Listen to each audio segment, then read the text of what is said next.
From the gridiron to one shining moment, we bring you All American from Studio A. It's called All American for a reason. That means we've got all of the American covered, including men's and women's basketball. Welcome alongside Maria Trivelpiece. I'm Kyle Youmans to our first American basketball All-American episode of 2025.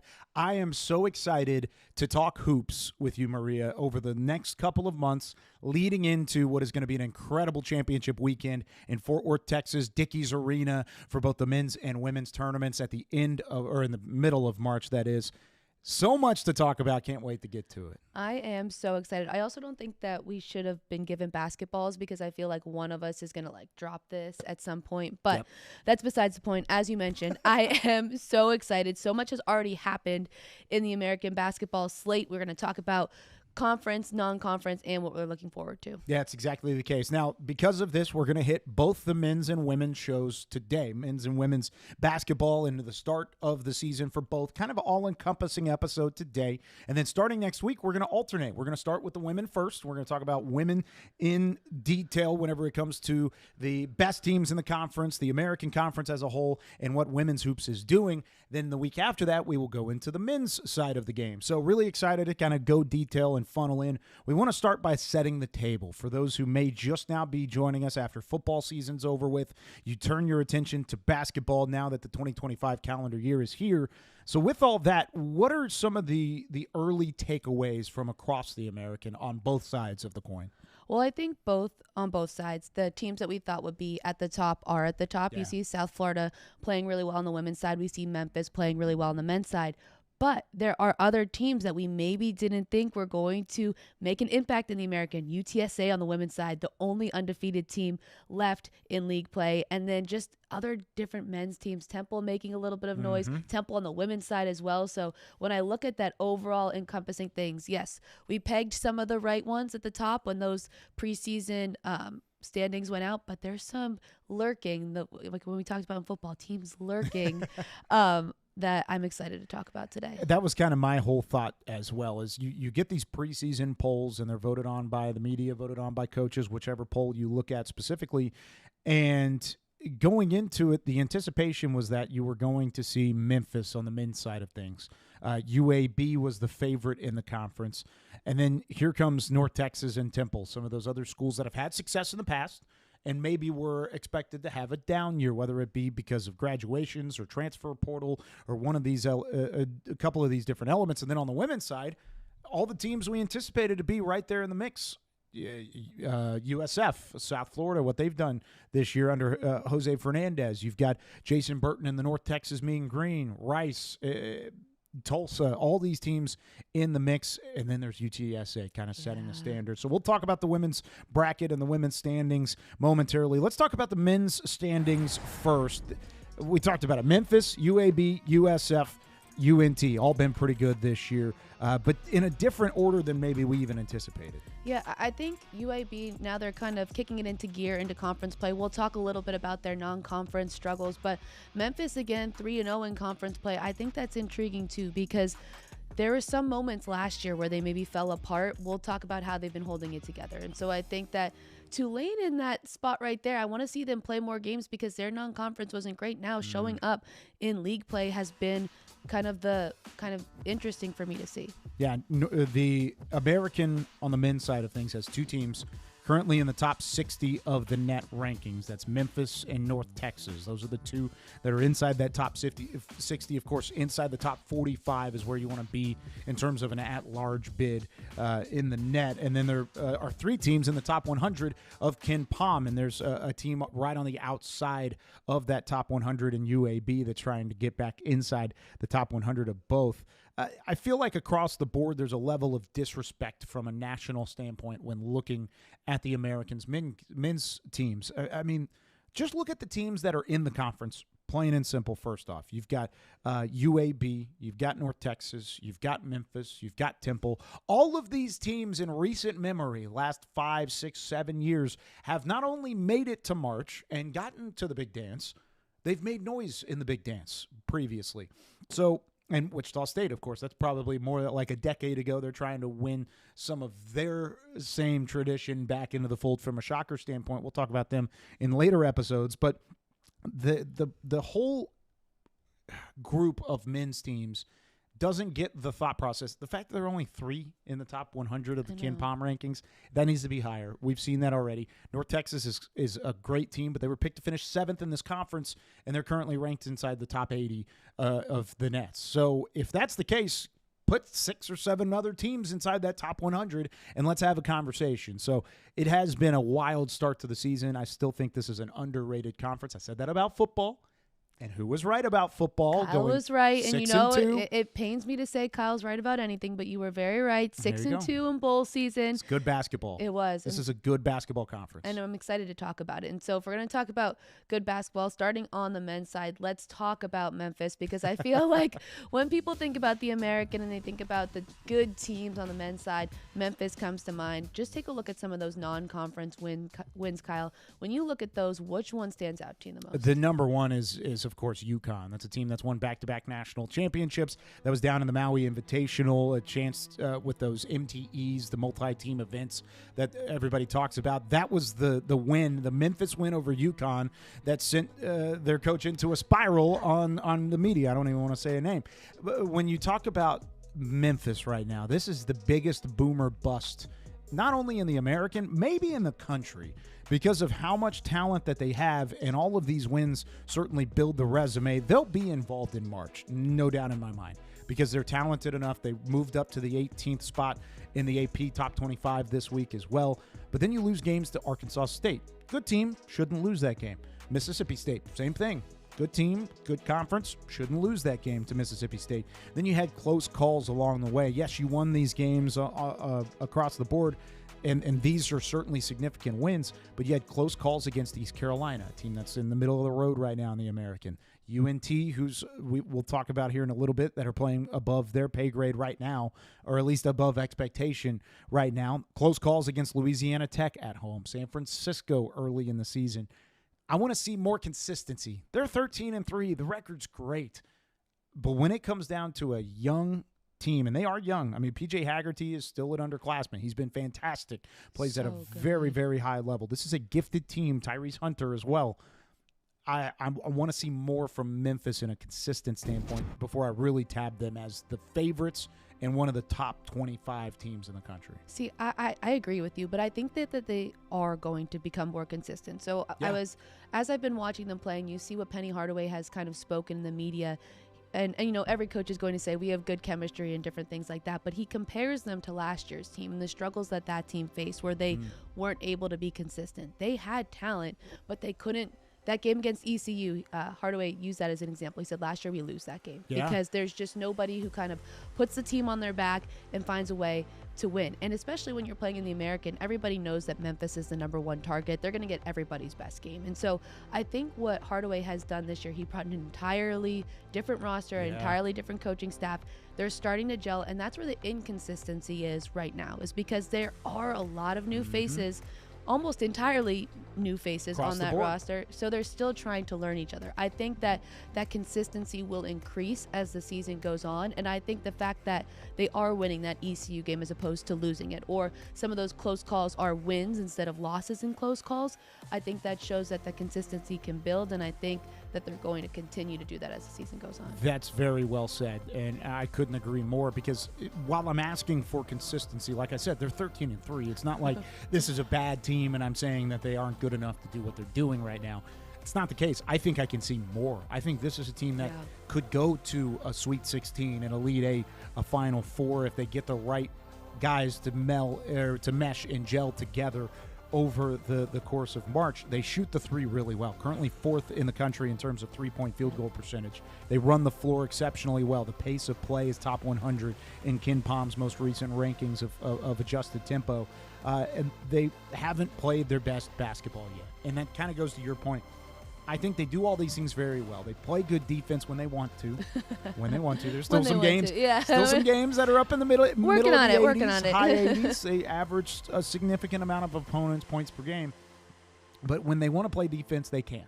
And you saw that in the Clemson game. I think that was a great impact. They were on the road against Clemson, 16th ranked team in the country at that point in time, and they needed stops down the stretch to keep them within striking distance. Got to stop. Scored a bucket. Got to stop. Scored a bucket.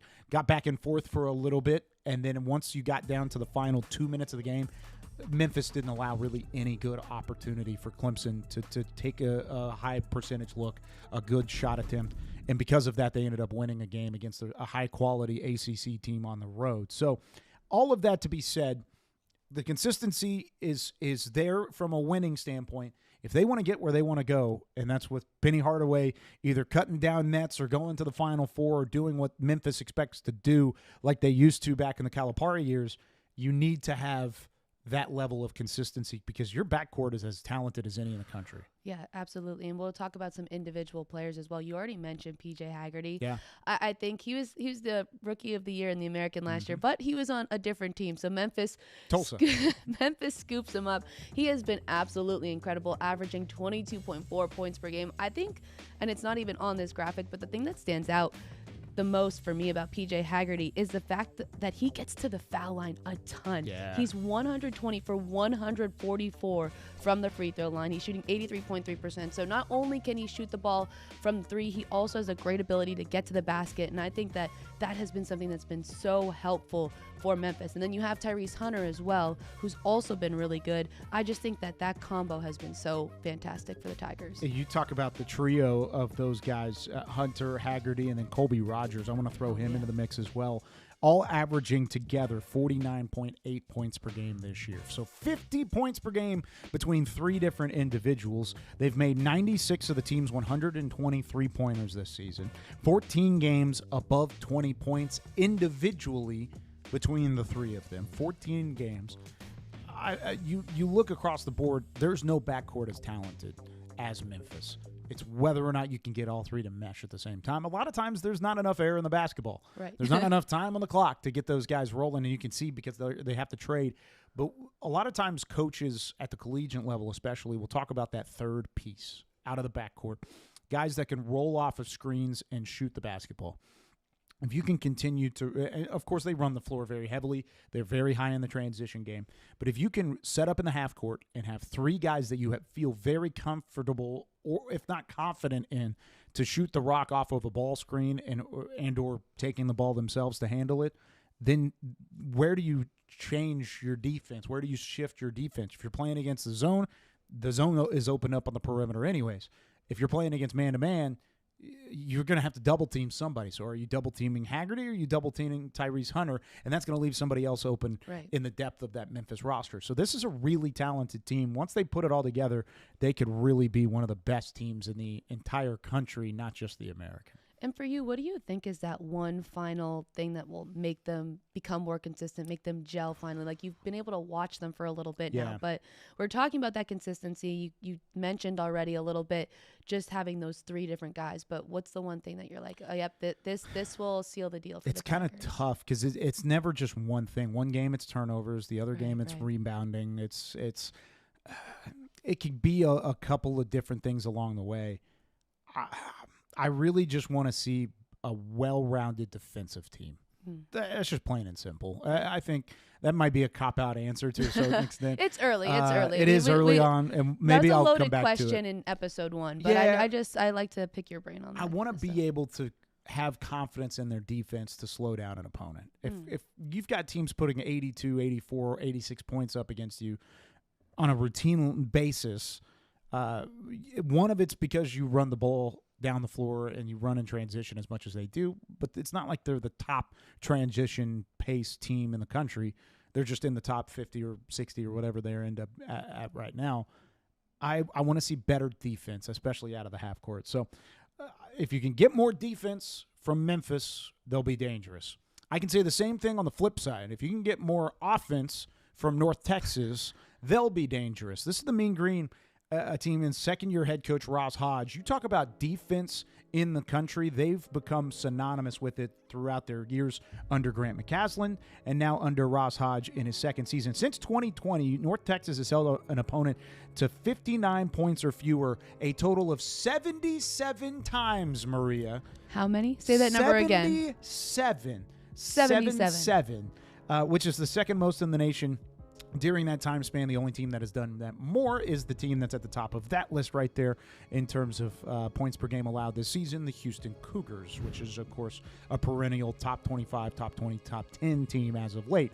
So North Texas playing that stout defense that they've had again, but they're doing so with an entirely remade roster, which is really interesting. Ross Hodge, I give him a ton of credit for gelling an experienced yet new group together. They bring transfers across the country, guys from Longwood, guys from Drake, guys from TCU, working them all together into this meshed team that's bought in the message that Hodge is bringing, which is we're going to play the best defense in the conference, and then we're going to find a way to score down the line too. Well, one thing that I thought was really interesting, I watched a press conference with Hodge preseason, and he said the fact that we're bringing in so many new guys, we don't want it to be an excuse that, oh, everybody's new, we're gonna struggle. He said, no, we're going to find ways to be successful right from the beginning. This is the reality of college basketball right now. Everybody has a ton of new people on their roster. So if we let that be an excuse, then what does that say about us? So I think that he's really stuck to that message, and everybody's bought into, as you said, that message of playing that defense.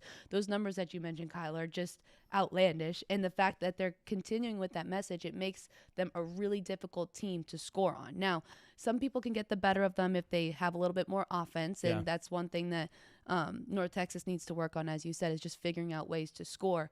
But in one area that they're not struggling to score, or one player that's not struggling to score, is Atten Wright. He has been awesome, the leader of that offense. He has been so good for the Mean Green. Yeah, it really has. You talk about the roster of newcomers, 10 newcomers, 7 transfers, 3 freshmen. The Mean Green replacing their top 6 scorers and 90% of their scoring from last season. Their leading scorer coming back is their post player in Mulai Sissoko. He also is their only returning starter. So you needed to find scoring from somewhere. They found it with Atten Wright, transfer from from Drake, different D team that plays good basketball. Transfer from Drake. Just an electric shooter, and he's a good ball handler too. He knows how to play the team game enough to where when you need a big shot, he'll take it. Hit a game winner in the final seconds against Oregon State. He hit a buzzer beater, a true buzzer beater, on the final second of the game in the conference opener against preseason favorite UAB in the Blazers. This is that Oregon State shot that he made right here. Just works around. He had not made a field goal in this entire game because he had 6 assists and he was working as a facilitator. Makes that shot. They end up beating the Beavers. He does it from NBA range, off of the jab step, outside, boom, hit it. And then he goes and does the same thing, similar scenario against UAB, except in that scenario, he had already scored into the 20s. And he's just an electrifying player. He's a steady hand for North Texas. Doesn't get too high, doesn't get too low. And that's exactly what Ross Hodge is looking for on that ball club. Yeah, I just think he does a really good job of taking care of the basketball, too. You talk about him being a facilitator and the way that he can handle the ball. But then, as you said, being able to take the big shot when he's needed. I think he's the leader that they kind of needed when they have so many new faces, and that's exactly what Ross Hodge wanted him to do. And so in addition to that, though, Hodge also has a bench that's been really contributing to that North Texas scoring. Yeah, they've been great. You talk about the bench putting together a top 25 number in the Division I ranks in terms of bench production. It's not just one guy either. We talked about Atten Wright and what he can do from a shooting standpoint, but you've got Latrell Giselle, Jonathan Massey, Brennan Lorian, a transfer from Florida Atlantic, coming in there. He's been incredible. Started the year averaging in the mid-single digits, 5-6 points per game, and he's just exploded. He's put up 20 points in multiple games since then, and he's become one of the more athletic players in the conference. Actually, Ross Hodge said he's the most athletic player that North Texas has ever had as a part of their roster, and you can see it with the high-flying dunks and highlight reels that he brings to the table. But just the guard play that they have. I talked about the top-end guard play from Memphis and what they have with Haggerty and what they have from Rogers and those guys in the backcourt. North Texas has the deepest backcourt and the deepest bench in all of the American, which is completely different than what they had last year when they were rolling with 7 or 8 guys that they felt comfortable with playing significant minutes. Well, you mentioned Laurent, like he's been coming off the bench and I think he's the second leading scorer on that North Texas squad. So it's just crazy when you talk about the depth that they have there. When you take a look at that and you've been able to call a lot of their games, like What do you think it is that they have been able to have so much depth? Do you think it's like him bringing in other people, or do you think it's more people buying in so that they're more willing and excited to play even if they're not starting? It's the buy-in for me. Yeah. And when you look at going to a school like North Texas and you have a head coach like Ross Hodge who's won everywhere he's been, and including North Texas when he was the associate head coach under Grant McCaslin, you buy into what he's selling. A lot of guys in this day and age of collegiate athletics want to get up and down the floor. They want to put up high numbers. They want to put up points. And they want to score a lot. Score. It's not what Ross Hodge wants. He wants you to slow down, take care of the basketball. We're going to out-physical the other team, and we're going to rebound well, and we're going to shoot the three pretty well. That's kind of what you have to buy into, which is not easy to buy in. So you have to have the right individual. No pun intended on Adden Wright. You have to have the right individual to step into that. We have all the puns. We had a pun with him last week on Top Plays. But anyway. Yeah. You have to have the right type of individual to buy in and to have that sort of success. So Latrell Giselle, Jonathan Massey, guys coming off the bench, they're going to average close to 10 points per game. They're not going to go and blow out 15, 16, 17 points per game like they may have at a different school. But what they do know is they're going to win a lot of games. They're going to get a lot of playing time because he does rotate these guys significantly. He'll stick with the same starting five almost every game. As long as everybody's healthy, he's going to stick with the same starting five all the way through the season. But when you can rotate these guys in with a high confidence level, high minutes per game average, they will buy in initially. So that's part of it. They're less reluctant to push the ball in transition than they have been in the past. In the past, it's almost a foregone conclusion. You're going to see North Texas set up in the half court. This year, because of the talent that they have and the guys that have bought in, he's going to let them run the floor if that's what's best for this team. And they've done it a couple times. That's how they beat Oregon State, is they beat them because they got into a rhythm by moving the ball in transition. That's why they beat UAB, because they were able to come back from a significant deficit and run the ball in transition. There are a lot of times where that team, I mean, you'd have to convince me otherwise, but there are a lot of times I'll look at that team and say they're better moving the ball than they are even playing the defense out of the half court and setting up in the half court on offense. So it is an interesting team, and that's what gives them the opportunity to be successful in March. And whenever they get to Dickies Arena, that's going to be a name to keep an eye on.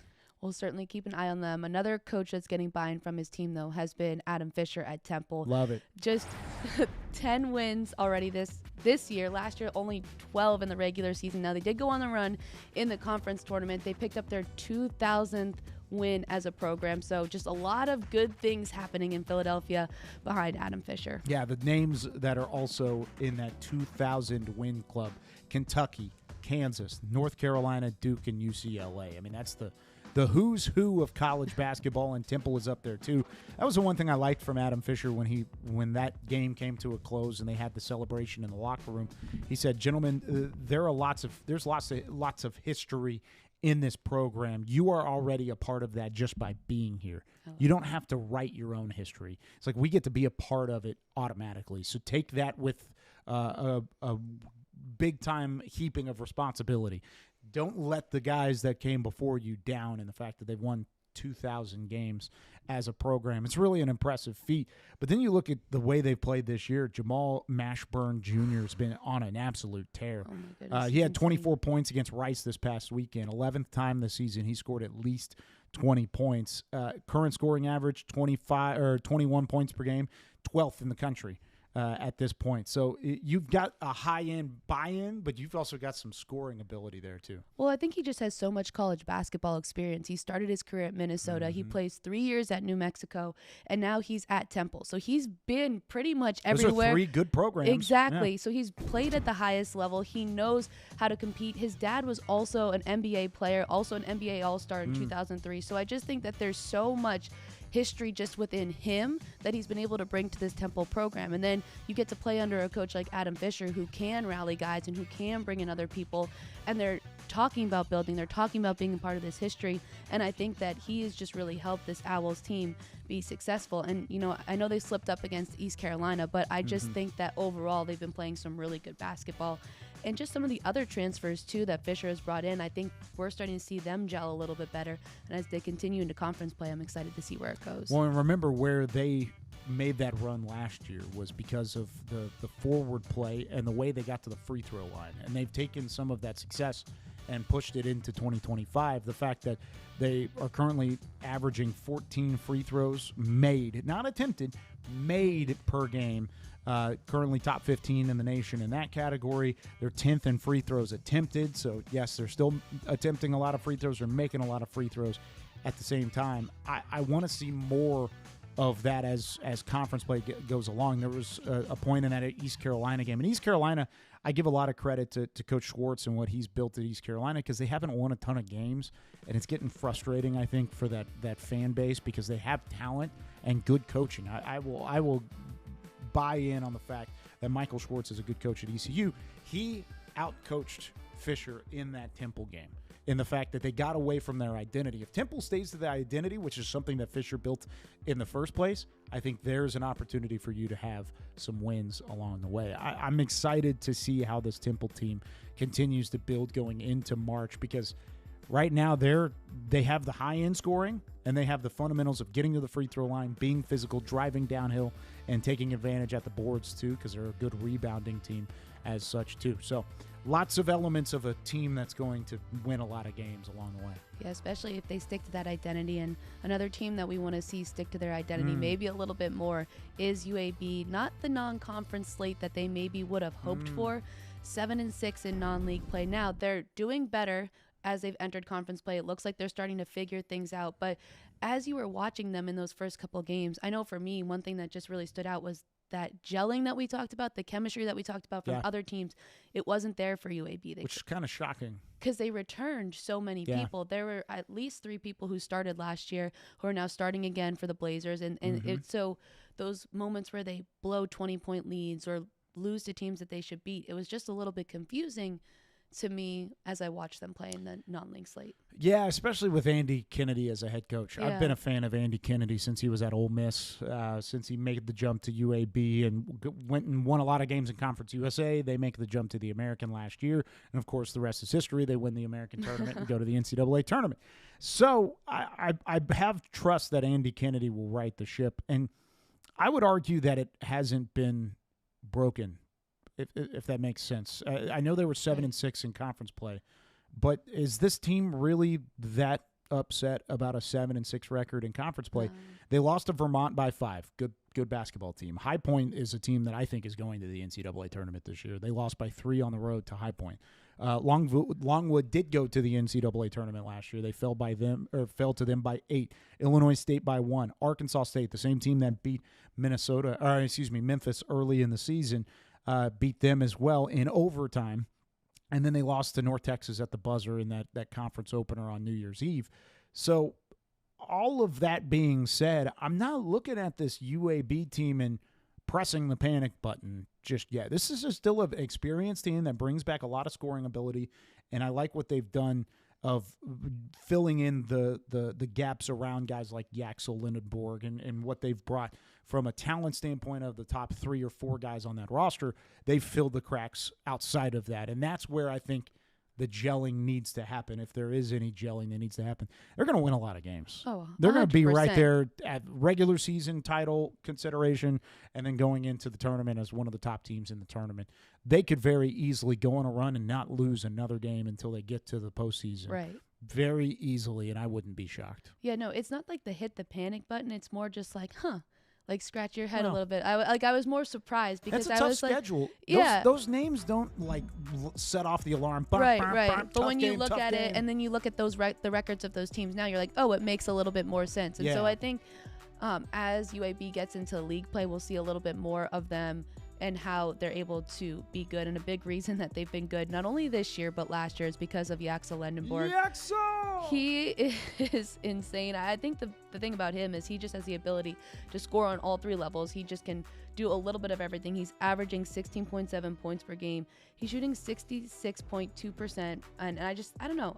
I think that he's just done a really good job for them, and there's a reason why he was the preseason player of the year. Oh, yeah. He's an incredible player, top to bottom. He's been great, and he's helped kind of continue the Andy Kennedy run of NBA caliber players. You got guys like Trey Jemison, who's now playing for the New Orleans Pelicans, and what he's brought to the NBA level. Of course, Jordan Jelly Walker was really fun. He's at the NBA G League level too, kind of a top-notch shooter, whereas Lindeborg is kind of that in-between cat. He's kind of the guy that's going to put up a ton of points, but he plays great defense and he rebounds like crazy. He's going to hit the boards where you need to. So continues the hot trend of players there. Do you think, just across the board here, where is their biggest strength as a team? Because last year I would have said rebounding and physicality. They were just more physical than the other teams around them. Sure, they could shoot the ball. Sure, they could go down the floor and run the floor heavily. I think this year it might be a different thought process. What's their biggest strength? No, I asked you the question first. No, I'm repeating. Yeah, I'm thinking. Yeah. Let me think about it for a second. I'm thinking one, they're getting to the free throw line a lot. Well, so I was gonna go free throw line, and I just think that not their 3-point game, but just like their actual shooting, like within the paint. I think that's where I'm looking more. Yeah, that's more of where I'm looking, because I don't think they're as, I don't know what the word is. Dominant's not the word I'm looking for, but I guess physical. Like they're still physical, but they don't have the as big of a physical presence as they did last year. It's still there, but just not as large. Okay. I'm like not explaining this well, but I'm kind of enjoying this journey that you're taking us on. This journey that we're taking on. All right, let me go back. The mid-range game, I like that they drive the lane, and I like that they're shooting at the ball well from free throw range. That was where I messed up on my last point about Yaxel. He's shooting 58.9% from field goal range, but I messed it all up. But that's what I would say for your. Yeah, I agree with you. He fills up the box score. He does a little bit of everything. I would also throw the fact that they are just a menace of people in the paint. This is not an easy team to score on down low, because they will either take the ball away from you or they will block your shot. I mean, plain and simple, they've just got a ton of athleticism down low. When you've got a guy like Yaxel, who was preseason player of the year, who could very well be the player of the year still, he's playing like that. Just look at the numbers if you don't believe me. All of that pieces together into a team that's going to be dangerous. But it's right now it's those teams, the ones that we've kind of talked about here. It's North Texas, it's UAB, it's Temple, and then Memphis probably at the top of that list pretty significantly. Out of all four of those teams, the two players that stand out to me are Yaxel and PJ Haggerty. Yeah. Those are the top two players in the conference right now, in my opinion, because they're on the top teams. I know there's some other guys on the lower level teams right now in terms of standings, but I like what they've brought to their respective programs, and that would be my vote right now.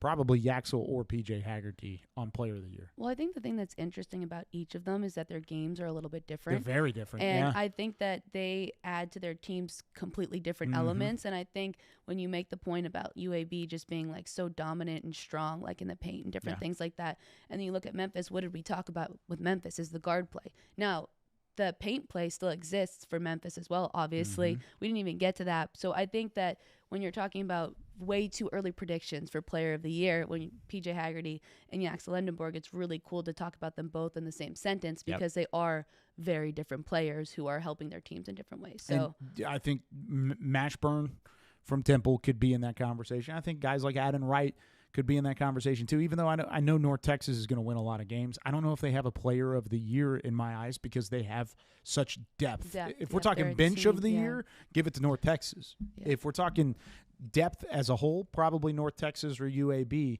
With high-end talent, it's going to be Memphis and UAB there too. That's what makes the Blazers so scary. Yeah. Whenever we get to that point. Yeah, very, very scary. So, scariness of UAB, that's what we're talking about. But what else do you expect in the upcoming season, the rest of the season on the men's side?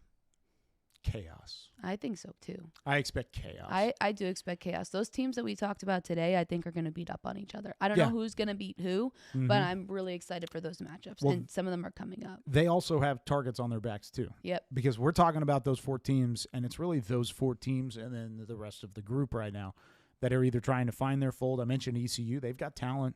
The Pirates can make some muddiness of the water if they can, no they pun beat intended. Temple. They did, and they could beat North Texas, and they could beat UAB, and they could beat all these different teams along the way. There's a real depth on the men's side of the game that and we'll talk about the women's side in a moment. I don't think the women's game has that same depth, top team to bottom team in the conference, where I think it might have been flipped last year. And last year I would have said the women's game had the top to bottom depth in the conference, and the men's, it was mostly the top 6 teams or 7 teams that were significant.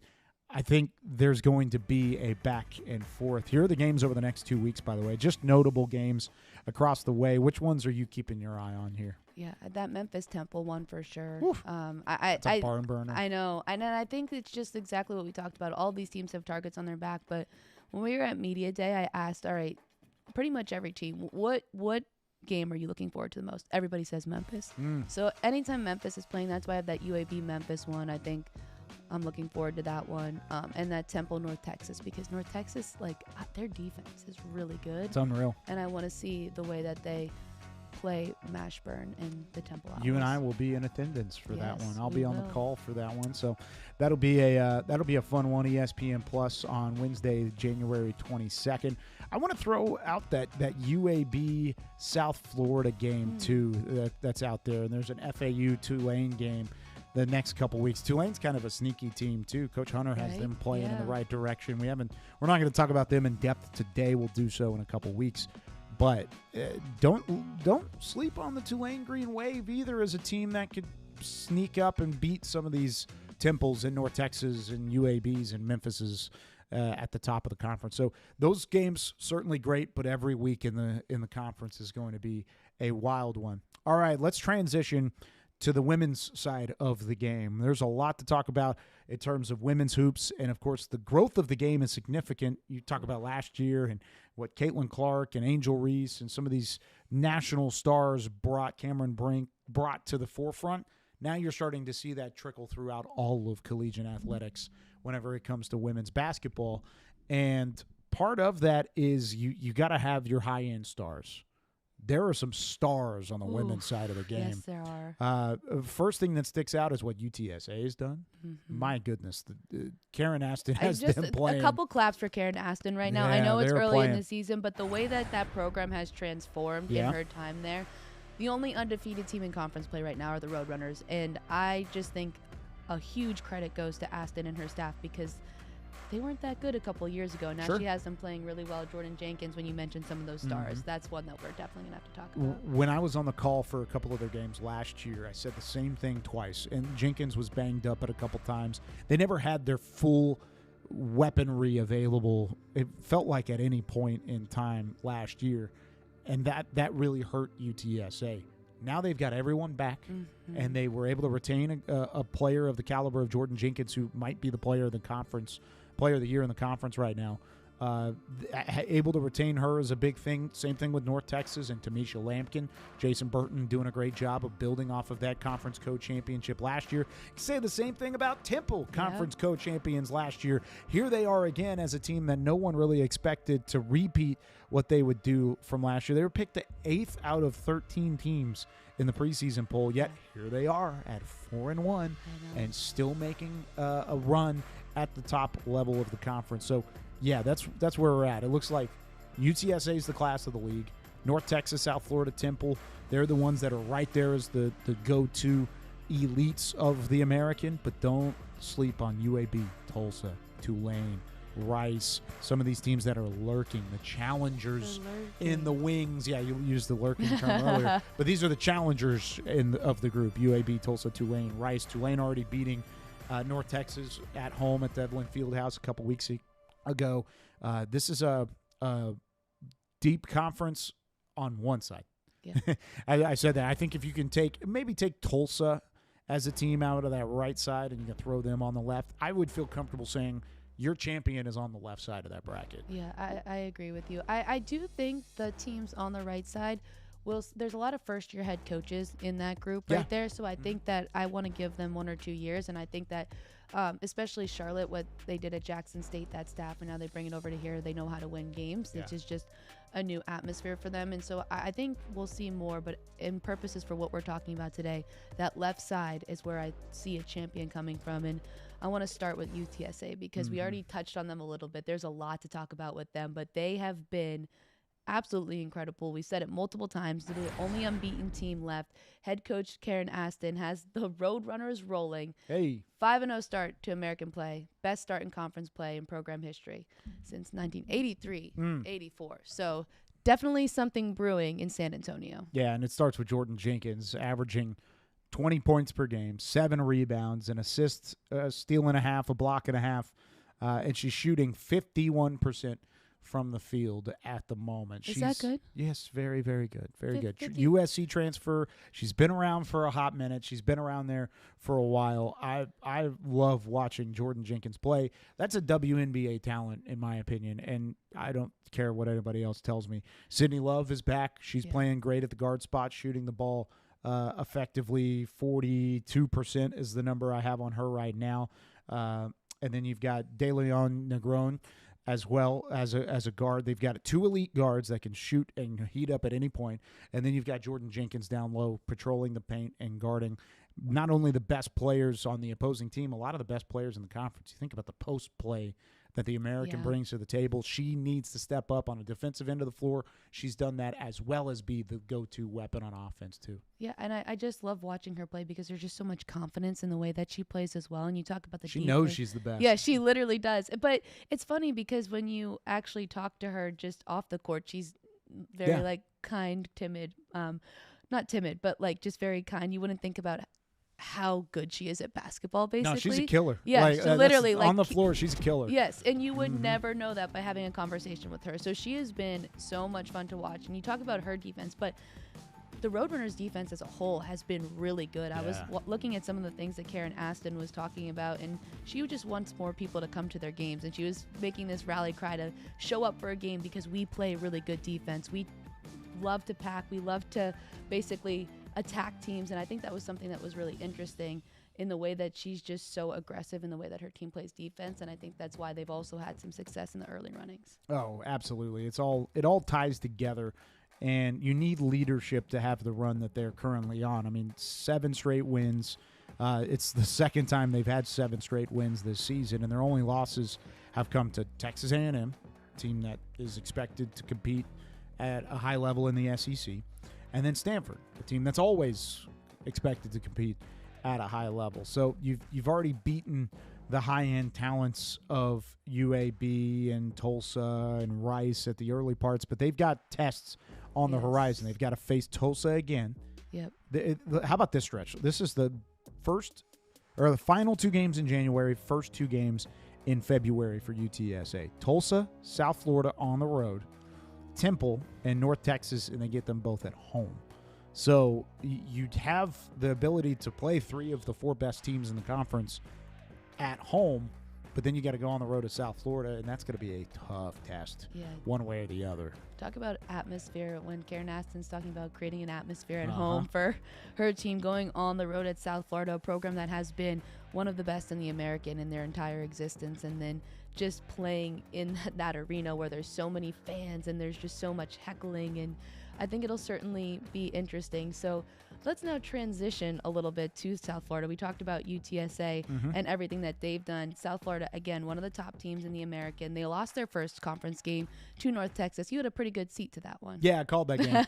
That was a fun game, too, because North Texas jumped out on top. They were up 62-38 with like 7 or 8 minutes left to play, and then you saw, and we were astonished. It was me and Brian Burton on the call, and we were astonished at how much North Texas dominated a really good South Florida team. Yeah. South Florida is very impressive. And even doing the prep leading into that game, I still think they're the best team in the conference despite what happened against North Texas. But that shows what North Texas has. And these two do meet again on February 1st. Keep that in mind. So, notable games. And that one's in Tampa Bay. So I'm interested to see how they respond from here because they were really dominated by the Mean Green, and they responded in that game the way I expected them to. And that fourth quarter, I think I was looking, it was 31-17. Yes. South Florida outscored North Texas. And they went on a 16-0 run. It took just 3 minutes to take 16 points off of that North Texas lead. Made it a 2-possession game down the stretch, which was unbelievable in its own right just to get to that point. And it felt like they ran out of gas or time. They ran out of time, too. That game may have been 5 minutes longer. They probably win that game. But of course, we play 40 minutes total. You don't play 45 minutes. So Yep. got to do what you got to do. And they know how to win big games. They beat Duke earlier in the year at home. That was a top 10 win for Jose Fernandez and his squad. They are capable of taking down the best teams in the country, especially because they're not scared of any team in the country. Have you taken a look at their non-conference schedule? Oh my goodness, UConn's on that. Yep. They literally Number 2, UConn. You faced number 20, Louisville. You only lost by 4 to that Louisville team. Then you face Mississippi State. You faced number 3, South Carolina. And your first conference loss was to a team that won the conference title in the regular season a year ago. And so the thing is, when you look at that schedule, especially the non-conference schedule, that's just preparing you when you get to league play, right? So I think Jose Fernandez isn't scared of anything, and he wants his women to play the best of the best so that when they get into conference play, those tight games, those tough matchups, nothing's going to scare them. And I think the kind of players that he recruits are just like that as well. Yeah. I remember talking to Romy Levy at Media Day, and she was like, no, we're not scared of anyone. I specifically asked her about that Seth. I bought in, you know what I mean? So I think that mindset is going to be something that will help them, not just because of the talent that they have. Now, they lost to North Texas, but you see in that fourth quarter, they do have that mindset that they can come back from anything, that they can beat anyone. And I think that's the mindset. The players are a big key as well. We mentioned Romy Levy. She's not having the season that she's coming off the bench. Yes, that's another. Which is interesting. It's very interesting. Yeah, your preseason player of the year in the conference is coming off the bench. Yeah, we'll have she still plays a ton of minutes. Don't get us wrong. We'll have to break that down in a longer episode. But Sammy Puig is back from injury, and she's doing what she did before she got hurt, and that's a big reason why South Florida's She's been a good. top 5 shooter in the country, and if you don't believe me, look at top 5 shooters in the country. She's not afraid to shoot either. No, she is not. Not afraid. That's a common theme there with South Florida. So she is a volume shooter, plain and simple. She's going to put up those top-notch shots, top 4 in the nation in terms of 3-point field goals made. She's made over 50, now 60, I believe. She's closing in on 60 throughout the year. I want to see the consistency that she showed early in the campaign in conference play, because you look at the numbers, 45% from three-point line. That's I would wild. shoot 150 shots a game if I was shooting 45%. Almost 50% from 3. And that was part of the success that North Texas had against South Florida, was they shut down Puig on the outside for the first 3 quarters. And then what do you know? Going into the fourth, that law of averages started working right back in their favor, and that's how they were able to close the gap, because it wasn't just sensational Sammy out there making the outside shots. It was Mama Dembele. It was Victoria Blazic. All of these players, they have elite versatility across the way. Outside of really Lore Putu and what they bring in the paint, Blazic can drive or shoot. Dembele can drive or shoot. Puig is more of a catch-and-shoot player, and they'll use her on the perimeter. They don't want her to drive because she is so effective on the outside. Carla Brito, also outside shooter that can drive. They have that versatility that you give anybody the basketball, they're going to find a way to make it a high percentage. Yeah, and all those people that you just mentioned, you didn't even mention Romy Levy, who, as you said, coming coming off on, like literally coming off the bench. And Crazy. then and just from a scoring perspective, and then I think like one stat that really stood out to me too is with Mama Dembele, just 45 steals on the season as well. So she's not only Pickpocket. so I love those little nuggets, because we talk so much about scoring, right? But there's those other little things that I think South Florida can use as weaponry as well. But we got to talk Temple on the women's side now. Do you want to talk North Texas first? Oh, I guess we should talk North Texas. While we're there, I mean, we could talk North Texas first, just since they ended up talking about that win. They were coming off of a big loss against Tulane on the road. We're down by 18 at halftime, stormed all the way back, took a 5-point advantage, and then kind of ran out of gas in their own right down the stretch against Tulane.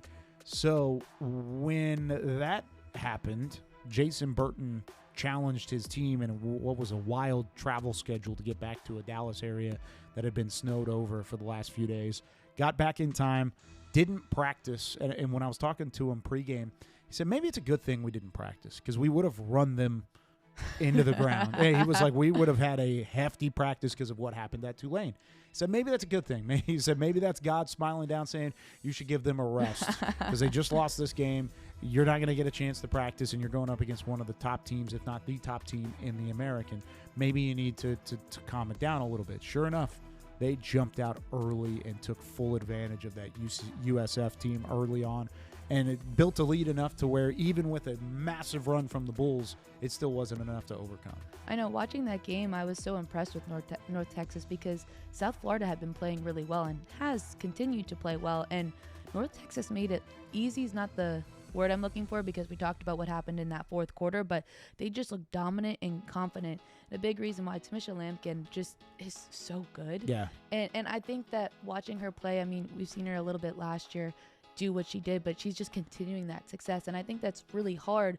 Once people kind of know the kind of player you are and know what works well, it's easier to game plan. There's a lot more film on you, and she's just kind of defying that and saying, doesn't matter. I'm still going to beat you. Tamisha Lampkin has been one of my favorite players, and I've been around.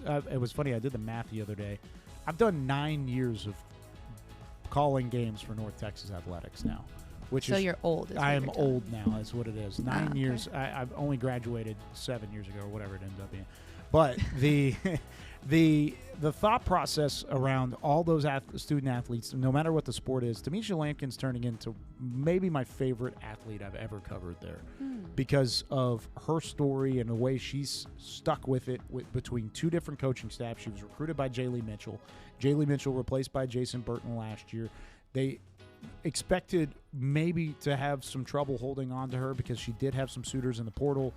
Instead, she sticks around. She stays at North Texas and ends up being the player of the year in the conference last year, or going into this year as the preseason player of the year in the conference. And she's lived up to that. She's lived up to the fact that she's added a versatility to her game. She can handle the ball like a guard at times, even though she's a 6'2" center down low. She's dominant in the defensive game, and she's helped to elevate the play of Anaya Johnson, another 6'2" forward that's in the starting lineup now for North Texas. Those two together are what makes North Texas such a tremendous task and a tremendous matchup, a tough matchup to crack, because not only do you have Lampkin playing at such a significantly high level and leading the team in field goal percentage and points per game and rebounds per game and top 5 in the American, all those categories too. But then you've got Anaya Johnson, who's a budding star in her own right, who's playing better and better as the year has gone on. And so you can't just only look at Lampkin. You have to look at Johnson as well, just because it's almost like a two-headed monster. And then we haven't even touched on the guard play, but we're running out of time, I guess, because there's too much to talk about. But another thing about North Texas that we definitely want to touch on is their ability to get to the free throw line, and that's something that they've done a really good job of. That's one of my favorite. You know how I have like my favorite pettiness things? One of my favorite things in basketball is just teams that get to the free throw line, because I think games are won and lost there, and North Texas does such a good job of that. They do. They got to hit those free throws too. That was one of the reasons they lost some of their early games throughout the year. Part of why they were pretty far down against Tulane as well on the road at Devlin Fieldhouse was the fact that they have not hit those free throws at a high level. They're ranked in the top 15 in terms of free throw attempts. Right. Are they ranked inside the top 15 in terms of free throw percentage? No, not so much. So they've got to hit the free throws a little bit better.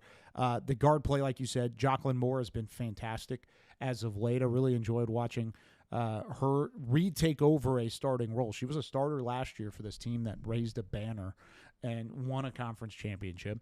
Asked to come off the bench because they have a transfer in Kyla Deck that's an elite on-ball defender, transfer from Stephen F. Austin. Deck's been out with a concussion the last couple of games. Jocelyn Moore comes in. What does Jocelyn Moore do? She puts up 23 points, 24 points, 9 points, and 10 rebounds, and then puts up another 15 points the other day against USF. So the depth is there from North Texas to be dangerous again. Foul trouble is the one thing that's their real kryptonite. If Anaya Johnson or Tamisha Lampkin get in foul trouble, you saw it the other day against South Florida. Yep. Part of why they made the run was because Anaya Johnson and Ariana Hardaway both were in foul trouble late in that game. If you aren't able to get in, if you can stick away from foul trouble, this is a North Texas team that can beat anybody in the conference. What do you think for them? And I guess it's like a question that every coach wants to answer, but how do they stay out of foul trouble? Where do you think it's just like silly fouls, or do you think it's the way that they play defense, or it's just maybe not as much support from guards, like helping? What do you think it is? Sometimes it's silly fouls. I don't really want to chalk it up to that. They play a physical brand of basketball. They do it with Johnson and Lampkin. It's all about spacing and position on the floor. You got to be in the right place to guard a shot. You got to be in the right place to guard the lane. You can't get caught out of position. When you get caught out of position or the speed turns around, one matchup that's going to be really tough for North Texas is Jordan Jenkins and UTSA. When Jordan Jenkins shows the speed and that elite first step that they bring with her and the way she can spin and still remain under control in the lane, that's going to be tough on Johnson and Lampkin to try and combat. Now, they've played UTSA a ton of times. Remember, they made the jump together from Conference USA. Karen Aston knows North Texas because she coached at North Texas before she jumped to Texas and took over for the Longhorns down in Austin. So there's a lot of combination between those two. That's the battle of the year, in my opinion, through the conference. It's going to be UTSA in North Texas. It's going to be Jordan Jenkins versus Tamisha Lampkin in the post. That's must-watch television. I'm excited for that one as well. I don't even know if I have that game. Do you have that game? I don't know. We'll have to check back in. All right, must-watch television. All American Conference games, but especially North Texas and UTSA women's basketball. Especially. Yeah, we're circling that one on the calendar. And Temple, too. I want to give a lot of credit to the Temple Owls and what they've done to kind of like what we talked about with the men. The Temple men are the same way. They're kind of underrated, under the radar, maybe a little overlooked after making a great run last year. Now the Temple men were the 11 seed that went to the conference championship finals, whereas the Temple women won the conference regular season title along with Tulsa and along with North Texas. But they were picked to finish 8th. Maria? That's why I was so surprised that they were so overlooked because of what they did last year. I mean, I know that the team's a little bit different now, but I like Richardson as a coach. I think she does a really good job, and I think that there's something intense about her that I just really like watching her on the sideline. I'm like, oh, yeah, this woman knows what she's doing. Nice. I know you can't determine the quality of a basketball coach based on their intenseness, but I'm going to do it in this instance. And she's doing it with her team as well. They're 4-1 right now. They're doing a really good job. And overlooked, I don't get why, though. They did well last year. I don't know why everybody's like, 8th. Yeah, I don't know. This is why we don't vote on these things, because I'd have different opinions. They should let us vote on these things. Should just by the way. I agree with you. And maybe that's because they anticipated to go back to 23 and 22, where they were 11 wins in 23 and there were 13 wins in 22, and they graduated a significant amount of their production. But you win 20 games last year, 13 of those in conference play, and then you put up nearly 70 points per game, which was 4th in the American last year, and you played defense in a top 4 or 5 ranked last year too. That's not always just players. Right. That's a mentality. That's a scheme. And I think Temple has showed, at least early in the season, 10 wins already. They're 4-1 in conference play, that they should be thought as one of the top teams in the country, or top teams in the conference rather, especially because of what they've done on the defensive end. They went from a top 3 defense last year. They're putting up similar numbers, and they're taking the ball away at a high level too. Well, when you watch them play defense, it's just that aggressiveness and that tenacity. I think we've already had a couple top plays where there's just so many double teams, and there's chaos, and then there's a full court layup, and there's just so much going on that I think that they really fluster and frustrate teams. And I think when you're not used to playing at that speed, or you're not used to that intensity, it kind of startles you for a little bit, because when you look at some of the teams in the American, especially on the women's side, not everybody plays that level of defense, that kind of constant aggressiveness, the double teams, that I've even seen a couple triple teams on some Temple. No, yes. But so I think that people aren't as prepared for it, and you could prepare your team for it, right? You can watch as much film, you could set up the scout team in practice, but until you actually get on the court and you feel that intensity in game, then you're not actually going to know what it's like until you're there. And so I think that Temple kind of puts people out of position in that instance, and that's on the defensive side. Offensively, they have Tiara East, who's been really good. I mean, I think she's been featured on a couple of our top plays as well as Reddy. Well, and it's not just East either. You've got East, Gary, and Turner all averaging double figures in conference play, and then you've got Rivera and Taylor, and I'll throw I haven't had their game yet, but Molina in the mix too, as a kind of another couple players that you can rely on to score. All of them are averaging above 5 a game and have been at least contributing on the offensive end. But like you talked about with the steals, they're averaging 10 steals a game. Averaging steals, not turnovers in general. Those are literal pickpocket. Give me the basketball and let's go. Give me the rock, let's ride. No, those are legit steals, and they've gotten a lot of that from Rivera and from Taylor and from Molina either off the bench or in a rotation at the guard spot and forward spot. So I'm interested to see where they continue to take the steps forward, because we talked about how they were picked to finish middle of the road, 8th in the preseason poll. Here are the wins that they have in conference. UAB below them, East Carolina below them, Florida Atlantic below them, and Tulsa above them in the preseason poll. So they have 1 win and 1 loss against the teams that were voted above them. The other one was South Florida. That was a single-digit loss on the road in Tampa. So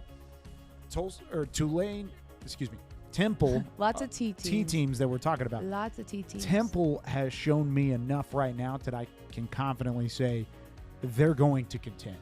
They're going to play tough against North Texas later in the month. They're going to play tough at UTSA a couple days after that. They're going to play tough against South Florida at home on February 8th. You got to win some of those games, though. You can't lose all those if you really want to try and show we're supposed to be in that elite company in the conference. Well, if you even take a look at their non-conference slate, they had some big wins in the non-conference as well. Some of the better teams in the A10.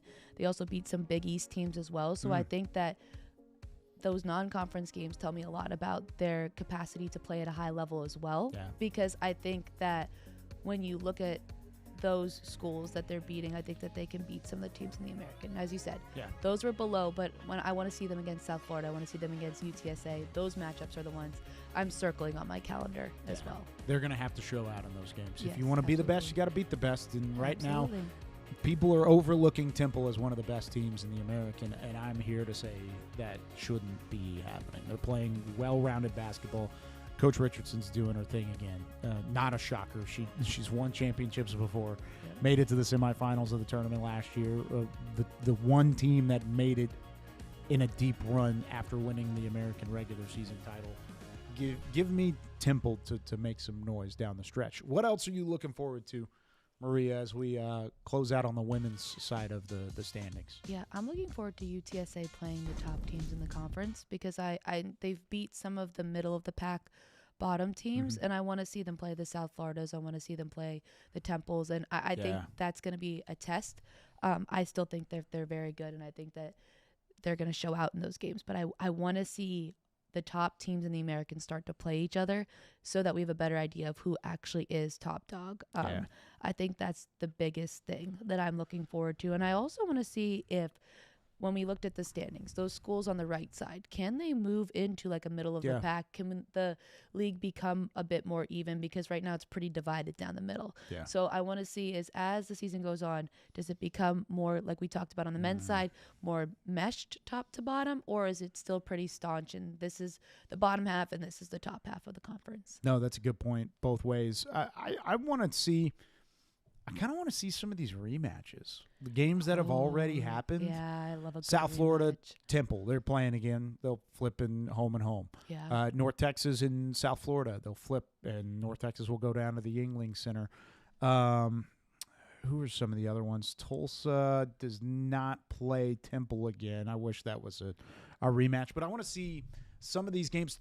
North Texas and Tulane are going to play again down the line. Here's some of the notable games over the next week on the women's side of the game.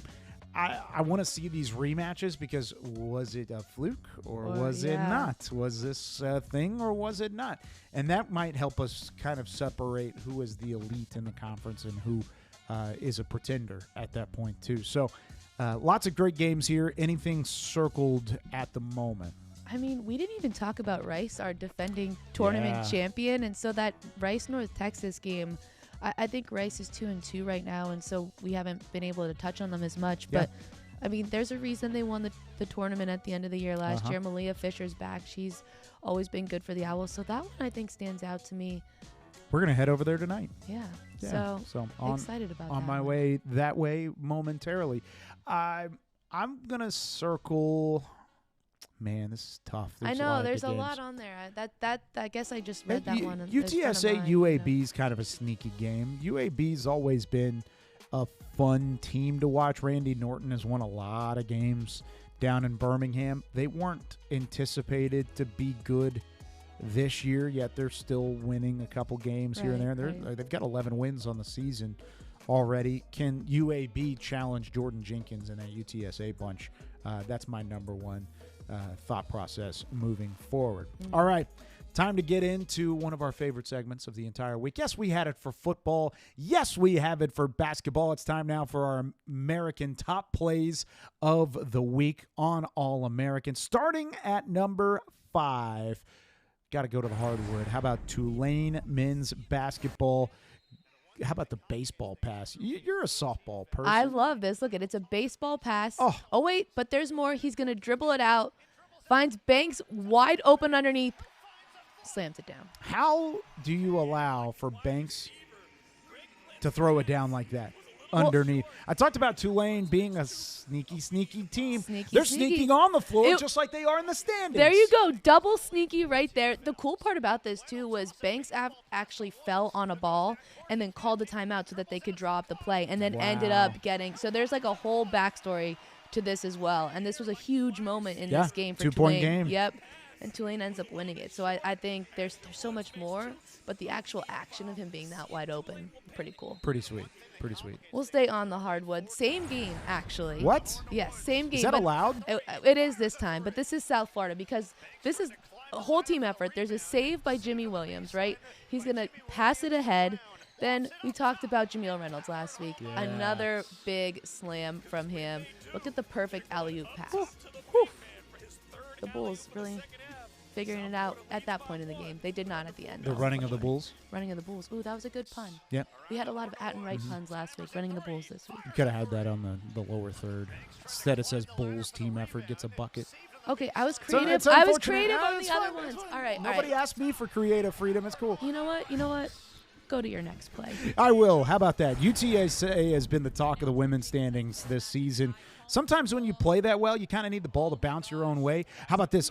Udo on the baseline goes all the way back outside. De Leon Negron outside drills the 3. It was a baseline desperation play from Udo to even secure possession. She turns around and snipe shots it to the top of the key where you've got De Leon Negron ready to knock down the jumper. Big time. Made it look so easy just. The pass is what this one's all about for me. I mean, like this. Like she's on one leg here, right? She's basically Derek Jeter in the shortstop hole, like basically. Turning around and making a throw. A beautiful arm angle on that as well. Absolutely. They should use that when they're teaching infield drills. This is a basketball show. It's a basketball Maria. show. Why are we talking about baseball passes? Because it's almost softball. Anyway, let's stay on the hardwood. We're gonna go to the men's game though. This is Florida Atlantic. This one, I'm just gonna let it play out because you just gotta watch it.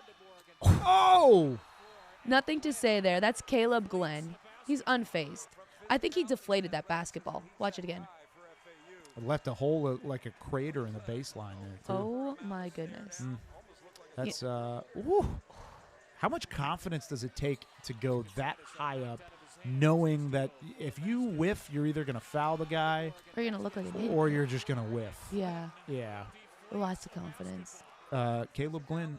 A lot more confidence than I have. All the confidence in the world. It worked out. Worked out for him. Definitely worked out. All right, our top play of the week here on our first All-American top plays of basketball season. Late game, late fourth, tie ball game. Oh, my goodness. The tip back up and in. Temple with the ball. They needed to find one of their best scorers. They did that. They went to Kayla Turner. She has the long 2 off the mark, but no fear. Maya Oliver there to clean it up on the tip in with .1 on the clock.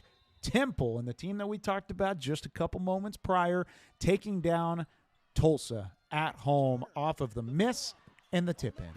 I love that. Somebody else getting involved in the scoring. And you know what? There was even an intense shot there of Richardson just to prove my point further. How intense she is. She drew up that play. It worked. Oh, my Oliver. See, we have the creativity there on that. Lower third graphic better. Yeah? You like that one better? I do. But no, definitely Temple, a team to watch, and them making some noise in the American this year. No doubt. And a team that I think was underrated initially. You see the teamwork. We mentioned a lot of names there about who their top players are. Those are 2 players that are role players, and they make it done. Get it done in that regard to beat Tulsa, one of the other top teams in the conference. So that's going to do it for us. A lot of information over the last hour talking about the men's basketball standings and schedule and the women's basketball standings and schedule. Next week, we're going to go more detailed. We're going to get a little bit deeper into some of these other teams that are represented across the American and what it's going to take home another conference title. Maria, great as always. This was fun. I'm excited for next week. It's basketball season. Yes, it is. They haven't taken our basketballs away and just yet. We didn't hurt anyone with them just yet. Kyle didn't make me mad enough that I... Day is still young. It is still young. We got a lot of time left. So for Zach and Chris in the back, for Maria Trivelpiece, I'm Kyle Youmans saying so long. Enjoy hoops, everybody. We'll be back week with more All American from Studio A.